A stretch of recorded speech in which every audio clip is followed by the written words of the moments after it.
1 2 3 4 5 6 7 8 9 final ಆಗಿ 10. ನೀವು ಮಾತ್ರ 10 ಸಪ್ಲಿಮೆಂಟ್ರಿ ಯೂಸ್ ಮಾಡ್ತೀರಾ, ಆದ್ರೆ ನಮ್ಗೆ ಸಜೆಸ್ಟ್ ಮಾಡೋದು ಪ್ರೋಟೀನು ಕ್ರಿಯೇಟಿನು. ಯಾಕೆ ಬ್ರೋ, ನಮ್ಮ ಬಾಡಿ ನಿಮ್ಮ ಬಾಡಿ ತರ ಆಗ್ಬಿಡೋದು ನಿಮ್ಗೆ ಇಷ್ಟ ಇಲ್ವಾ? ಈ ತರ ಒಬ್ರು ನನಗೆ ಇನ್ಸ್ಟಾಗ್ರಾಮ್ ಮೆಸೇಜ್ ಮಾಡಿದ್ರು, ನೀವ್ ಹೇಳ್ರಿ ಈ ಏಜ್ ಅಲ್ಲಿ ಈ 10 ಸಪ್ಲಿಮೆಂಟ್ ತಗೊಳಕ್ ಆಗುತ್ತಾ? ನನ್ನ ಕೈಯಲ್ಲಂತೂ ಆಗ್ತಾ ಇರಲ್ಲ, ನಿಮ್ ಕೈಯಲ್ಲಾದ್ರೆ ತಗೊಳ್ರಿ. ಆ 10 ಸಪ್ಲಿಮೆಂಟ್ ಅಲ್ಲಿ ಒಂದೊಂದು ಸಪ್ಲಿಮೆಂಟ್ ಅಲ್ಲಿ ಅದೇ ಆದಂತ ಬೆನಿಫಿಟ್ ಇರುತ್ತೆ. ಆದ್ರೆ ಬಾಡಿ ಬಿಲ್ಡ್ ಮಾಡ್ಬೇಕಂದ್ರೆ ಈ 10 ಸಪ್ಲಿಮೆಂಟ್ ಮುಖ್ಯ ಅಲ್ಲ. So protein creatine must. ನೀವು ನನ್ನ ನಂಬ್ತೀರಾ? ನಾನು ಹೇಳಿದ್ರೆ 10 ಸಪ್ಲಿಮೆಂಟ್ ತಗೊಂತೀರಾ, ಬೇರೆಯವರು ತಗೊಂತಾರೆ, ಇದರಿಂದ ನನ್ಗೆ ಬೆನಿಫಿಟ್ ಇರುತ್ತೆ. ನೀವೆಲ್ಲರೂ ನನ್ನ ಫ್ಯಾಮಿಲಿ ಇದ್ದಾಗೆ. ನನಗೆ ನಿಮ್ದು ನಿಮ್ ಪೇರೆಂಟ್ಸ್ ಕಷ್ಟಪಟ್ಟರ ಅಮೌಂಟ್ ವೇಸ್ಟ್ ಮಾಡಕ್ ಒಂಚೂರು ಇಷ್ಟ ಇಲ್ಲ. ಯಾವಾಗ್ಲೂ ನಿಮ್ಗೆ ಸಜೆಸ್ಟ್ ಮಾಡ್ತಾ ಇರ್ತೀನಿ ಪ್ರೋಟೀನ್ ಕ್ರಿಯೇಟಿನು, ಬೇರೆ ಯಾವ್ದು ಅಲ್ಲ.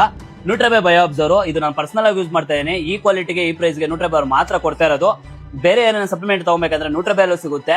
ನಾನ್ ನಿಮ್ಗೆ ಸಜೆಸ್ಟ್ ಮಾಡೋದು ಬೆಸ್ಟ್ ಮಸ್ಟ್ ಪ್ರೋಟೀನು ಕ್ರಿಯೇಟಿನು. ನೀವು ಯಾರನ್ನ ತಗೋಬೇಕಂದ್ರೆ ನನ್ನ ಬಯೋ ಅಲ್ಲಿ ಲಿಂಕ್ ಹಾಕಿರ್ತೀನಿ, ತಗೊಳಕ್ ಮುಂಚೆ ನಾನು ಕೋಡ್ ಯೂಸ್ ಮಾಡಿ ಪ್ರತಾಪ್ ಅಂತ, ಇನ್ನೂ ನಿಮ್ಗೆ ಅಡಿಷನಲ್ ಡಿಸ್ಕೌಂಟ್ ಬರುತ್ತೆ.